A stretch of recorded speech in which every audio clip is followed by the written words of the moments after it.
O convento de Santo Antônio é um convento católico pertencente à província franciscana da Imaculada Conceição do Brasil, localizado no alto do Morro de Santo Antônio e voltado para o Largo da Carioca, no centro da cidade do Rio de Janeiro, no Brasil.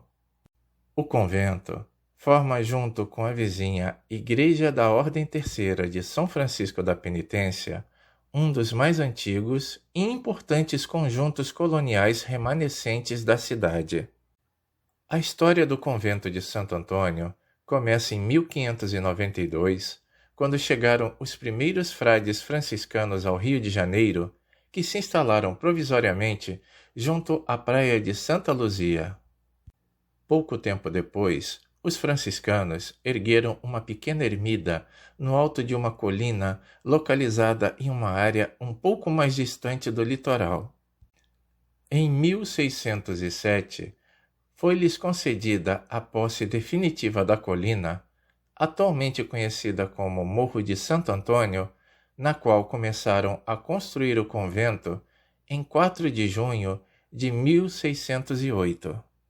O autor do primeiro projeto foi o Frei Francisco dos Santos, mas vários outros religiosos arquitetos franciscanos interferiram na obra.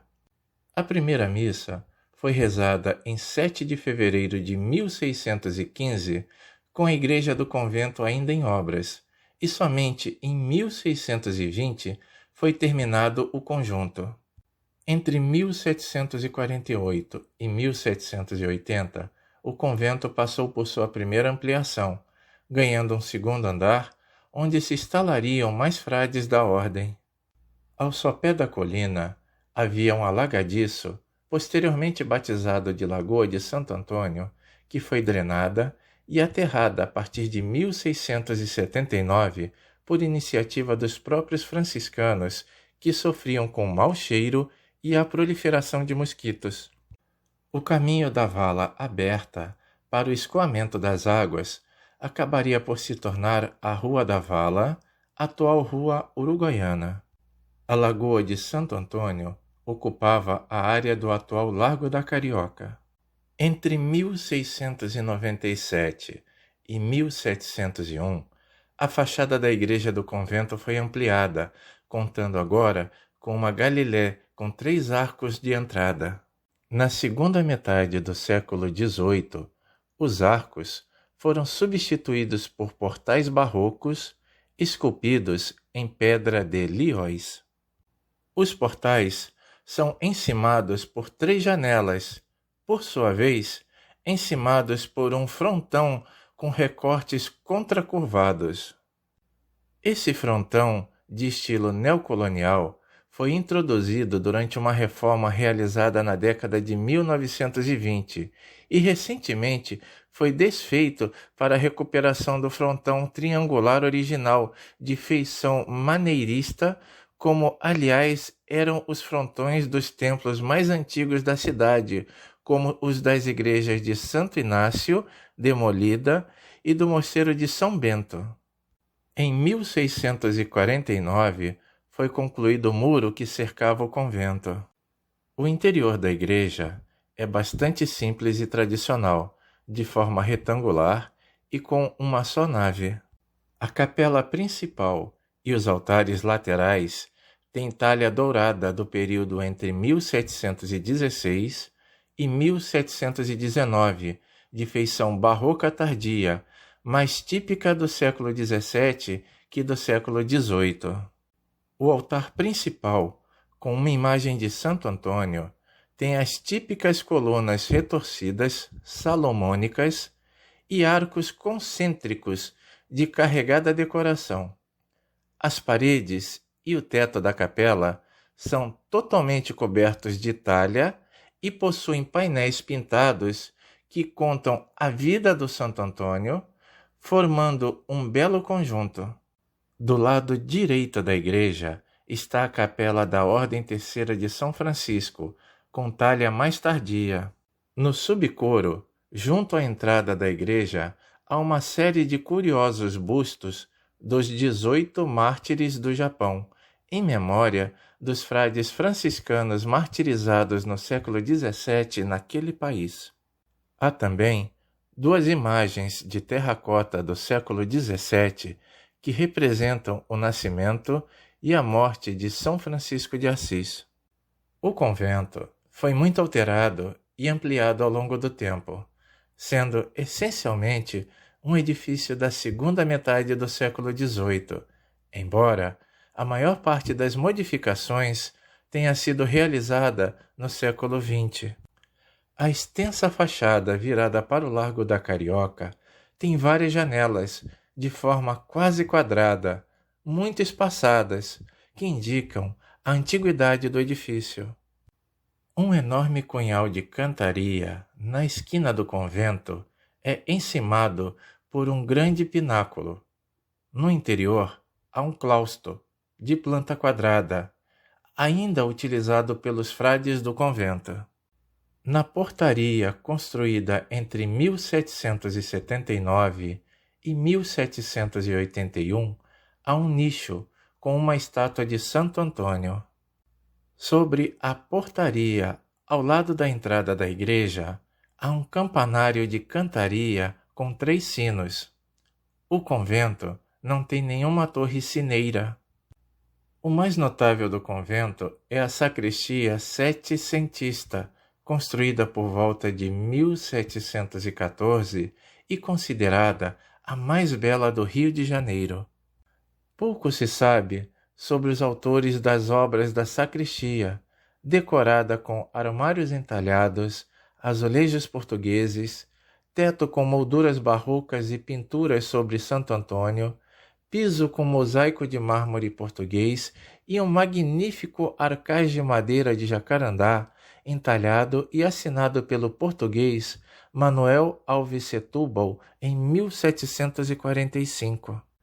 Perto da sacristia se encontra outra magnífica peça, um lavabo português esculpido em mármore de Extremóis. Esta sala atualmente guarda uma mesa de jacarandá de estilo manuelino que pertenceu ao Frei Francisco de Santa Teresa de Jesus Sampaio, um dos próceres da independência do Brasil.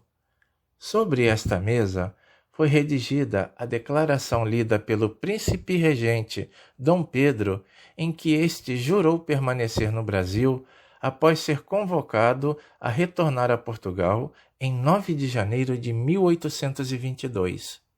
No claustro do convento estão sepultados, dentre outros, os religiosos: Frei Fabiano de Cristo, 1676 a 1747, Frei Francisco de Monte Alverne, 1784 a 1858, Frei Francisco de Santa Teresa Jesus Sampaio, 1778 a 1830, e Frei Conceição Veloso, 1742 a 1811, além de inúmeros irmãos que lá habitaram. Na igreja se encontram Luís Vaía Monteiro, 1660 a 1732, Souza Caldas, 1762 a 1814, Grandjean de Montigny, 1776 a 1850, Antônio de Araújo e Azevedo, primeiro conde da Barca, 1754 a 1817, e também Rodrigo de Souza Coutinho, primeiro conde de Linhares, 1755 a 1812. As catacumbas se localizam em um pátio nos fundos da construção, junto ao mausoléu onde estão depositados os restos mortais de alguns dos membros da família imperial brasileira. Dom João Carlos Barromeu, príncipe da Beira, 1821 a 1822. As princesas Dona Paula Mariana, 1823 a 1833, e Dona Maria Amélia do Brasil, 1831 a 1853. Filhos e filhas do imperador Dom Pedro I, com a imperatriz Dona Leopoldina e a imperatriz Dona Amélia. Respectivamente, os príncipes imperiais Dom Afonso, 1845 a 1847, e Dom Pedro Afonso, 1848 a 1850, filhos do imperador Dom Pedro II e da imperatriz Teresa Cristina, e também da princesa do Grão-Pará, Dona Luísa Vitória, 1874 a 1874, filha natimorta da princesa Isabel e do príncipe Gastão de Orleans, o Condé. Havia ainda a imperatriz Dona Leopoldina, 1797 a 1826, que foi transladada para a cripta no Monumento à Independência, junto a seu marido Dom Pedro I e sua segunda esposa Dona Amélia. Ainda junto ao altar direito da igreja, o túmulo do infante Dom Pedro Carlos, 1786 a 1812, primeiro marido da infanta Dona Maria Teresa de Portugal, sobrinho do rei Dom João VI de Portugal e infante de Espanha e Portugal. Um dos mais famosos religiosos franciscanos relacionados ao convento de Santo Antônio é o Frei Vicente do Salvador, 1564 a 1639, cofundador do convento. Nascido na Bahia, foi autor de um dos primeiros livros sobre a história da colônia, História do Brasil, 1627, em que narra os fatos desde o descobrimento do Brasil até o início do século XVII. Outro importante religioso foi Frei Francisco de Santa Teresa Jesus Sampaio, amigo de Dom Pedro I e um dos conspiradores que convenceu o príncipe a declarar a independência do Brasil. Na cela de Frei Sampaio se realizaram muitas reuniões secretas dos partidários da independência, e o próprio religioso foi o redator da carta que foi entregue ao futuro imperador e que levou ao famoso Dia do Fico. Frei Sampaio também redigiu no convento alguns dos primeiros artigos da primeira Constituição brasileira, datada de 1824. Frei Fabiano de Cristo foi porteiro e enfermeiro do convento de 1705 a 1747, quando faleceu. Seus ossos se encontram até hoje em um cofre exposto à visitação pública num dos corredores do local.